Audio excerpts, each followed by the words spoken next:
ಅನೂರಿನಲ್ಲಿ ಮೂವರ ಮೇಲೆ ಎನ್ಕೌಂಟರ್ ಅನ್ನ ಮಾಡಲಾಗಿರುವಂಥದ್ದು. ಇದೀಗ ಮೃತಪಟ್ಟಂತಹವರ ಪರವಾಗಿ, ಅವರ ಕುಟುಂಬಸ್ಥರ ಪರವಾಗಿ ವಕೀಲರಾದಂತಹ ಪ್ರಸನ್ನ ಕುಮಾರ್ ಅವರು ಇದೀಗ ಹೈಕೋರ್ಟ್ಗೆ ರಿಟ್ ಅರ್ಜಿಯನ್ನು ಸಲ್ಲಿಸೋದಕ್ಕೆ ಮುಂದಾಗಿದ್ದಾರೆ. ನಮ್ಮ ಜೊತೆ ಇದ್ದಾರೆ, ಏನಾದ್ರು ಮಾತನಾಡ್ತೀನಿ. ಸರ್, ಈಗ ರಿಟ್ ಅರ್ಜಿ ಏನಂತ ಒಂದು ಸಲ್ಲಿಸ್ತೀರಾ ಸರ್? ಏನು ಕಾರಣ ಅಂದ್ರೆ ನಕಲಿ ಎನ್ಕೌಂಟರ್ ಅಂತಾರ ಏನು ಅಂತ? ಹೌದು, ಇದು ಫಾರೆಸ್ಟ್ ಅಫಿಷಿಯಲ್ಸು 7 ಜನ ಅಫಿಷಿಯಲ್ಸು ಕಂಟು ಪೂರ್ತಿ ಕುಡಿದು ಅವರು ಅಲ್ಲಿ ಮಲಗಿರೋರ ಮೇಲೆ, ಅಂದರೆ ಬಂಡೆ ಮೇಲೆ ಮಲಗಿರೋರ ಮೇಲೆ ಗುಂಡು ಹಾರಿಸಿ 3 ಜನ ಸಾಯಿಸಿದ್ದಾರೆ. ಅದರಲ್ಲಿ ಒಬ್ಬ ತಪ್ಪಿಸ್ಕೊಂಡು ಬಂದು ಊರು ಸೇರಿ ಅವನನ್ನು ಕರ್ಕೊಂಡೋಗಿ ನ್ಯಾಷನಲ್ NH ಹಾಸ್ಪಿಟ್ಲಲ್ಲಿ ಮೈಸೂರಲ್ಲಿ ಅಡ್ಮಿಟ್ ಮಾಡಿದ್ದಾರೆ. ಸೊ ಇವಾಗ ಏನಾಗಿರೋದು ಅಂತಂದರೆ, ಕುಡಿದ ಅಮಲಿನಲ್ಲಿ ರಾತ್ರಿ ಸಾಯಿಸಿ ಈ 3 ಜನರನ್ನು ಬೇಕು ಅಂತಲೇ ಸಾಯಿಸಿ ಅವರನ್ನು ಬಾಡಿ ಹೇಗೆ ಡಿಸ್ಪೋಸ್ ಮಾಡೋದು ಅಂತೆಲ್ಲ ಬೆಳಗಾನ ಯೋಚನೆ ಮಾಡಿದ್ದಾರೆ. ಯೋಚನೆ ಮಾಡಿ ಕೊನೆಗೆ ಇದನ್ನು ಕರ್ತವ್ಯದ ವೇಳೆಯಲ್ಲಿ ಅವರು ಬೇಟೆಯಾಡಕ್ಕೆ ಬಂದಿದ್ದರು, ಫೈರಿಂಗ್ ಮಾಡೋಕ್ಕೆ ಬಂದರು. ಹಾಗಾಗಿ ನಾವು ಮಾಂಸ ಹಂಚ್ಕೊಳ್ಳುವಾಗ ಹೋಗಿ ಅಟ್ಯಾಕ್ ಮಾಡಿದ್ವಿ, ಅವರು ಅಟ್ಯಾಕ್ ಮಾಡಿದರು. ಆ ಕಾರಣಕ್ಕೆ ನಾವು ಫೈರ್ ಮಾಡಲೇಬೇಕಾಯಿತು, ಹಾಗಾಗಿ 3 ಜನ ಸತ್ರು ಅಂತೇಳಿ ಫಾಲ್ಸ್ ಸ್ಟೋರಿನ ಕ್ರಿಯೇಟ್ ಮಾಡಿದ್ದಾರೆ. ಸೊ ವಿಲೇಜರ್ಸ್ನ ನಾವೆಲ್ಲ ಕಂಡು ಅವ್ರ ಹತ್ರ ಮಾತಾಡಿದಾಗ ಬಂದಂಥ ವಿಚಾರ ಏನಂತಂದರೆ, ಅವರು ದನ ಮಿಸ್ ಆಗಿತ್ತು.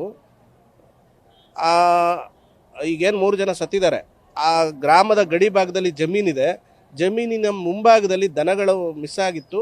ಕಾಡಿಗೆ ಹುಡ್ಕೊಂಡು ಹೋಗಿದ್ದಾರೆ, ಒಂದು 3/4 ಕಿಲೋಮೀಟರ್ ಅಂತರದಲ್ಲಿ ಹುಡ್ಕೊಂಡು ಹೋಗಿದ್ದಾರೆ. ಕತ್ತಲೆ ಆಗಿದೆ, ಮತ್ತು ಅಲ್ಲೆಲ್ಲ ಹುಡುಕಿ ಸುಸ್ತಾಗಿ ಬಂಡೆ ಮೇಲೆ ಮಲಗಿದ್ದಾರೆ. ಮಲಗಿರೋರ ಮೇಲೆ ಇವರು ಫಾರೆಸ್ಟ್ ಅಫಿಷಿಯಲ್ಸ್ 7 ಜನ ಹೋಗಿ ಫೈರಿಂಗ್ ಮಾಡಿದ್ದಾರೆ. 7 ಜನನು ಕುಡಿದ ನಿಷೇಧದಲ್ಲಿದ್ದಾರೆ. ಸೊ ಈಗ ಸರ್ಕಾರ ಇಮ್ಮಿಡಿಯೇಟ್ಲಿ ಆ 7 ಜನ ಫಾರೆಸ್ಟ್ ಅಫಿಷಿಯಲ್ಸನ್ನು ಸಸ್ಪೆಂಡ್ ಮಾಡಬೇಕು, ಮತ್ತು ಅವರ ಬ್ಲಡ್ ಸ್ಯಾಂಪಲ್ಸ್ ಎಲ್ಲ ತಗೋಬೇಕು.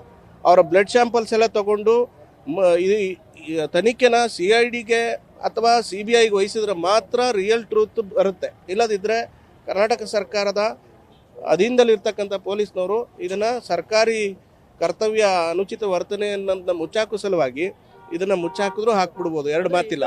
ನಕಲಿ ಎನ್ಕೌಂಟರ್ ಮತ್ತೆ ಅವರನ್ನ ಸಸ್ಪೆಂಡ್ ಮಾಡಬೇಕು ಅಂತ ರಿಟ್ ಅರ್ಜಿ ಸಲ್ಲಿಸುವಂಥದ್ದು. ಈಗ ಇದು ನಕಲಿ ಎನ್ಕೌಂಟ್ರು.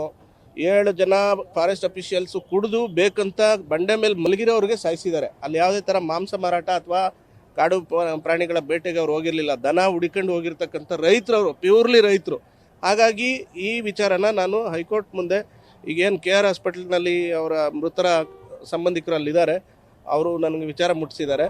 ಅವರಿಂದ ಒಂದು ಅಫಿಡವಿಟನ್ನು ತಗೊಂಡು ನಾಳೆ ನಾವು ಹೈಕೋರ್ಟ್ನಲ್ಲಿ ಇದಕ್ಕೆ ಸಂಬಂಧಪಟ್ಟಾಗೆ CBIಯಿಂದ ತನಿಖೆ ಆಗೋದಕ್ಕೆ ಮತ್ತು ಆ 7 ಜನ ಫಾರೆಸ್ಟ್ ಅಫಿಷಿಯಲ್ಸ್ ಮೇಲೆ ಕ್ರಮ ಜರುಗಿಸೋ ಸಲುವಾಗಿ ನಾವು ಹೈಕೋರ್ಟ್ನಲ್ಲಿ ರಿಟ್ ಪಿಟಿಷನ್ನ ಸಲ್ಲಿಸ್ತೀವಿ. CBI ತನಿಖೆ ವಹಿಸಲೇಬೇಕು ಅಂತ ವಹಿಸ್ಬೇಕು ಸರ್. CBI ತನಿಖೆ ಆಗಬೇಕು. ಇಲ್ಲದಿದ್ದರೆ ಕರ್ನಾಟಕ ಸರ್ಕಾರದ ಮೇಲೆ ಕಪ್ಪು ಚುಕ್ಕೆ ಬರ್ತದೆ ಅಂತ ಹೇಳಿ ಇವರು ಪೊಲೀಸ್ನವರು ಸಹ ಭಾಗಿಯಾಗಿ ಈ ಪ್ರಕರಣವನ್ನು ಮುಚ್ಚಾಕೋದ್ರಲ್ಲಿ 2 ಮಾತಿಲ್ಲ.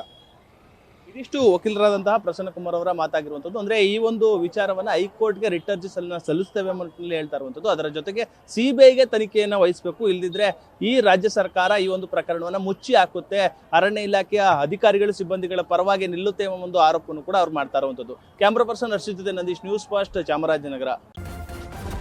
ನ್ಯೂಸ್ ಫಸ್ಟ್, ನಿರ್ಭೀತಿಯಿಂದ ನಿಮ್ಮ ಪರವಾಗಿ.